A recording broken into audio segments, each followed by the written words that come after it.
industries can help by offering work-study programs for science teachers. Helping scientists develop their own skills and talents would be a major contribution to science education.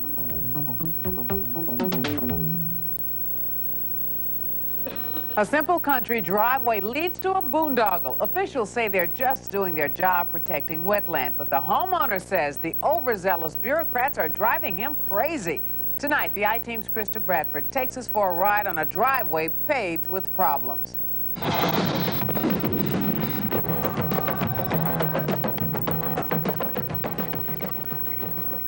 I can see how he can get the impression that this law is too stringent, that New Jersey is crazy to regulate such small amounts of wetland. I think the department is on a vendetta. It should have been stopped many, many months ago. This is not what you would call prime wetlands. You're not affecting anything at all. My dream has turned into my nightmare. I tried to do everything right. Who would have thought that a simple rural driveway would cause such a costly and complicated environmental dispute? But both sides would tell you it's not just the driveway, it's the principle of the thing. What's at stake here is the New Jersey Freshwater Wetlands Protection Act, the toughest law of its kind in the country. When the legislators passed these wetlands laws, did they intend to regulate every puddle in the state of New Jersey?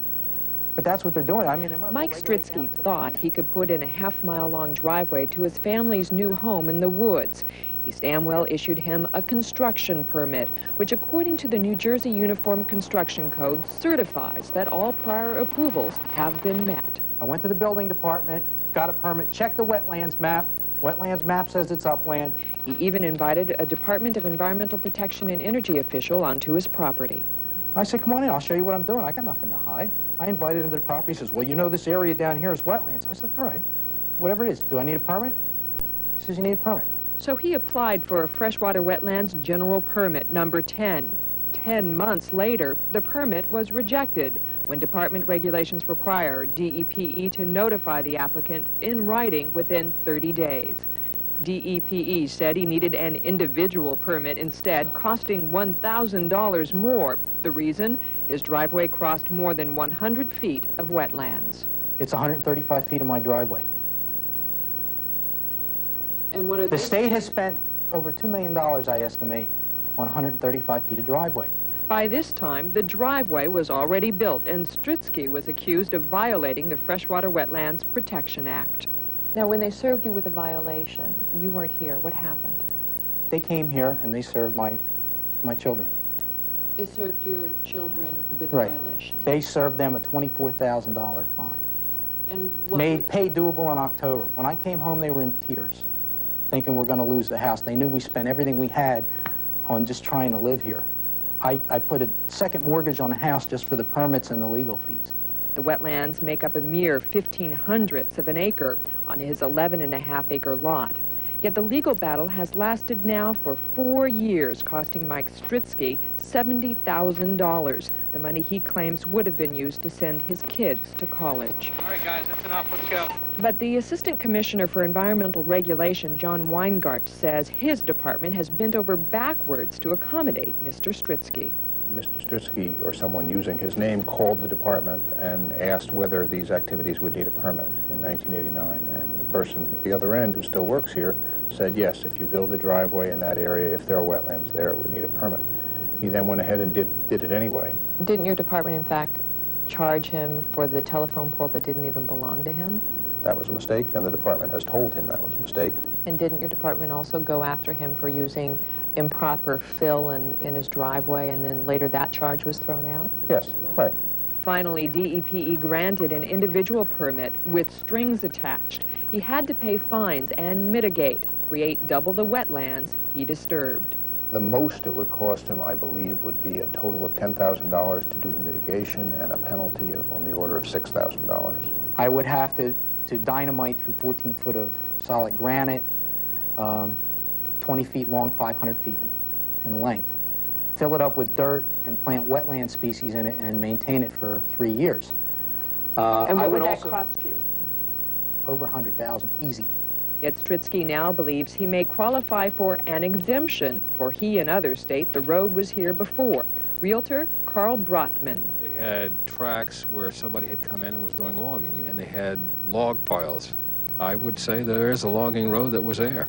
Landscape architect Vincent Nichnatowicz. Do you think the road was here before? Yes, I do. I studied at Cornell University. One of the things I did study was aerial photographic surveys, so I am quite familiar with how they can be used. And there was definitely a scar line showing on the photographs that I saw. The man who lives in the house at the entrance to the driveway, Dominic Ciroli. I've been living here for 33 years, and there was a road back there then. Really? Yes. Does the DEPE know this? I don't know. The DEP makes their own laws. Engineer Frank Mazzella considered buying the property himself. There was a logging road here some time ago. So why all the fuss? I really don't know. I think the biggest problem is to my left here.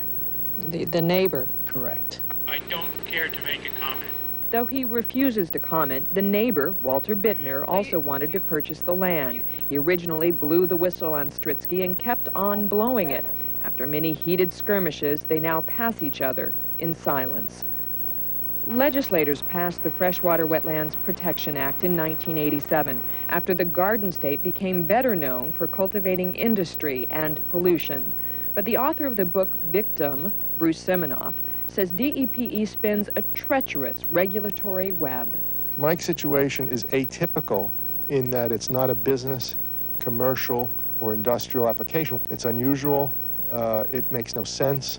It has no environmental or economic bearing on anything, and the homeowner is caught in a vice for no reason whatsoever. I have to spend the same amount of money as a developer who wants to develop 500 acres and put in 20,000 houses like Avanian. I have to go through, I have to supply them 20 sets of copies. I have to supply them Mylars. I have to supply them environmental impact statements. I have to supply them delineation maps. I have to send out hundreds of registered mail notices. I have to put an ad in the paper. I have to hire engineers. I have to hire, you know, wetlands experts. And you've done all this? I've done it all. And what's been the result? They keep moving the ball.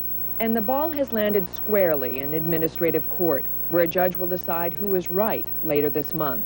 The state says it has just as many people who will claim the driveway was not there until Michael Stritzky put one in, without the proper permits, in violation of the law. From what I know of this matter, I believe he's brought it on himself, and I believe for a relatively small amount of money, this could have been settled, and if he, whether it's on principle or for whatever other reason, wants to keep fighting it, that's a choice he's making. I love living out in the woods. In fact, the serenity here is part of what keeps me fighting for this dream. Because it is what I wanted. This is the dream that I envisioned. This is the American dream, which lots of people have. The state is trying to rob me of it. Krista Bradford, Channel 9, I-Team. President Clinton has $1.5 trillion whipping boy of all those, including Governor Whitman, who complain about governmental overregulation. It can often sound like so much rhetoric, but in tonight's Closer Look, Michael Aaron introduces us to a man with first-hand experience of the heavy hand of the DEPE. Mike Stritzky is 36 and works at the State Department of Transportation. 3 years ago, he bought some rural property north of Trenton and planned to put a house on it. But first he had to build up the driveway. Alongside a portion of it, there's what some might call a stream or drainage ditch. The DEPE calls it wetlands, which are strictly regulated in New Jersey. The neighbor to the right didn't like Stritzky building next door and called the DEPE. They came out and told Stritzky he needed a wetlands permit before he could truck in the sections of this modular house he and his family now live in. The day before closing, I called the DEP up and said, I'm closing tomorrow. I haven't heard from you guys. Is there any problem? And that's what they said. Oh, no, you have over 100 feet of wetlands there. You don't qualify for the permit. Since then, Stritzky and the DEPE have been arguing. He says the road was here in 1980, long before the Wetlands Act of '87. The department says only part of the road was here. Stritzky says this is really woodland, not wetlands. The DEPE says 135 feet out of 1,700 are wetlands, and that when Stritzky improved the road, he disturbed them. I haven't disturbed anything. I went over a pre-existing road that was already here. I had no vested interest in making the road any bigger, any wider, or any longer than I had to. The department warned him he had violated the Wetlands Act and ordered him to correct it. He tried to comply, he says, but the department kept finding more things wrong. The phone company put in a pole, DEPE said it consumed 1 square foot of wetland and fined him $6,000. For some wood chips that he left in a pile, another $6,000. He widened this bridge by 2 feet on either side, another $6,000. The DEP saw fit to fine me $6,000 for replacing four ties with 2 foot longer ones by hand. Beneath the gravel is some recycled concrete. The DEPE called this an unlicensed disposal of solid waste and tried to fine Stritzky $50,000, but later changed its mind and withdrew the fine. For Stritzky and his wife Ann, it's all become a paperwork nightmare that they say has cost them $100,000 and the state maybe $2 million. I spent my kids' college education money on this, and I've spent a considerable portion of my life. I haven't had a vacation in 4 years because of this. I think the state, which is one of the most polluted states in the whole nation, to spend $2 million on a homeowner and for absolutely nothing doesn't make any sense to me. I feel like I'm being persecuted by an agency because how dare I call them wrong? Bruce Siminoff, a critic of the DEPE, has written 2 books about Stritzky's case and dozens of others like it. In the state of New Jersey, we've adopted a philosophy that originally 10 years ago, when environmental regulations started, early 80s, it was against pollution. It's now twisted, and it's become the fundraiser. It's become a bureaucracy builder.